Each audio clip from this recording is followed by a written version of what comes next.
Now, the attacks you're seeing against myself, against Israel in general, it fucks up the Islamic domination world plan when they can't even conquer this little bit of land. Allah wants them to rule the whole world, to enslave all of us. They can't even fucking conquer that in their own Middle East. Wankers. So, when you think about it, Iran, each one of their missiles they fired the other day was £8 million. They are funding proxy armies, proxy influencers across the world. These attacks from the right wing, so-called, and the left, and the Muslims, all coordinating together, is well funded, organised, orchestrated, all of it. You can't even conquer this little 5'6" prick from Luton, or this in Israel. How are you going to conquer the world, you mugs? Allah fucking Akbar. World domination, you fools. Everything eventually turns on you. We awaken our population, the world awakens to see the disease that Islam is. We unite against it. You get fucked off back to the fucking Stone Age, where you belong. Basically, Islam. Far-right activist Tommy Robinson has reignited controversy with a fiery monologue linking recent clashes in the Middle East to what he described as a global Islamic domination plan. In a video widely shared online, Robinson attacked both Iran and its allied militias, portraying their struggle against Israel as evidence of weakness and calling on Western publics to wake up to what he claims is a coordinated threat. Speaking in typically abrasive language, Robinson mocked Iran's military capabilities, pointing to the cost of its missiles and suggesting that Tehran's backing of proxy militias and what he called proxy influencers was failing to achieve its goals. The activist, who has long been a polarizing figure in British politics, accused both the political left and some elements of the right of enabling extremism by downplaying what he called the threat from Islamist movements. His comments drew immediate criticism from anti-racism campaigners, who described them as inflammatory and likely to deepen divisions in an already tense political climate. Robinson's remarks echo long-standing narratives in far-right circles that depict the conflict between Israel and Iran, aligned groups as part of a civilizational struggle between the West and Islam. While such claims have little basis in mainstream policy debates, they resonate with his supporters, many of whom view him as a truth-teller, challenging what they see as political correctness in the UK's public discourse. Analysts warn that this rhetoric often fuels online hate and risks inspiring fringe activists to acts of intimidation or violence. In recent years, the British government has intensified efforts to monitor extremist messaging, citing its role in radicalizing both Islamist and far-right actors. Mainstream political leaders from across the spectrum have so far refrained from engaging directly with Robinson's comments. However, advocacy groups have urged the government and social media platforms to act more decisively against content that they argue stokes religious hatred. The controversy comes at a sensitive moment as tensions in the Middle East ripple across Europe, fueling protests, counter-protests, and concerns about public order in cities like London and Manchester.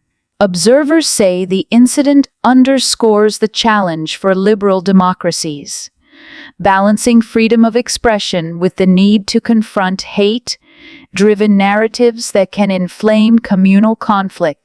Now, we know that a lot of you at home are concerned about the concept of digital ID and a big government being able to look into the minutiae of your lives.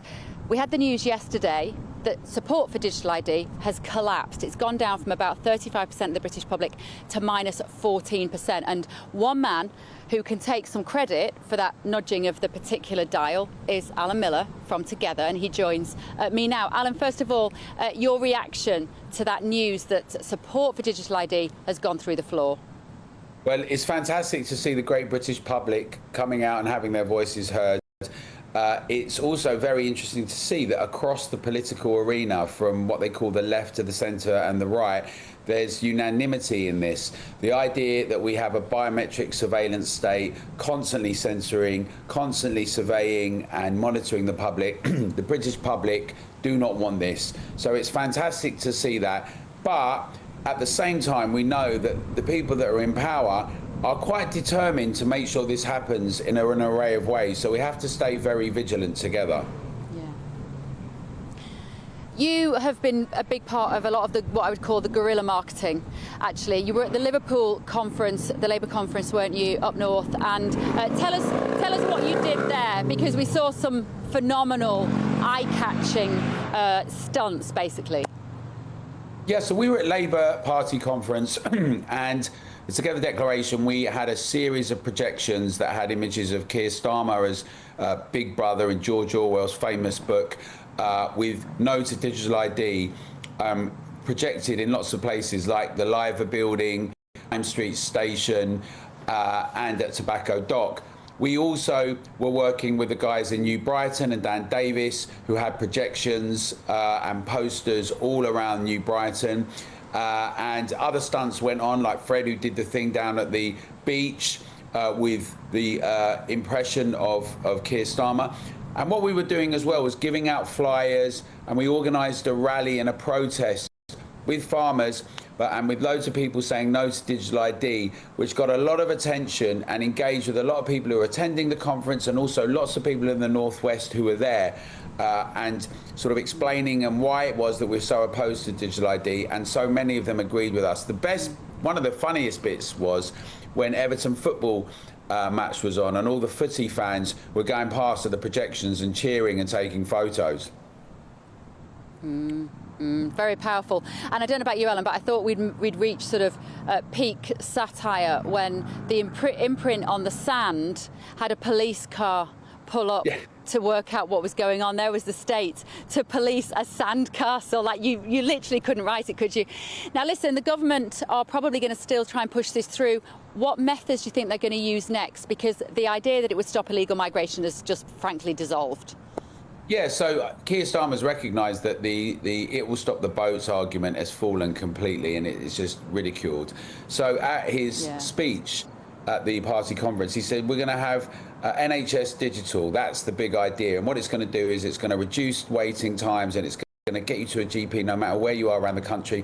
But of course we know that's another spin, because the issue of not enough GPs and not enough time, and the issue with A&E, and the issue of too many bureaucrats and not enough frontline staff, but also a lack of efficiency, and the big question of what is to be done with healthcare in Britain, and whether we should have more of a mixed approach to it like they have on the continent in Europe. These things are not going to get resolved by a digital ID. And the big concerns, of course, with the health digital ID is what we've seen already when there was an attempt to impose a mandate for jabs for people who'd been working on the front line, 100,000 NHS staff. We'd already lost 45,000 care workers from it. The idea that we have a biometric state with a digital ID which nudges and forces and coerces people, it's unacceptable. Yeah, it is, and I think they will keep trying all sorts of methods. So we've got to stay vigilant, Alan Miller. I know you always do. Thank you so much for joining GB News, and thank you for your hard work in this area. It's much appreciated.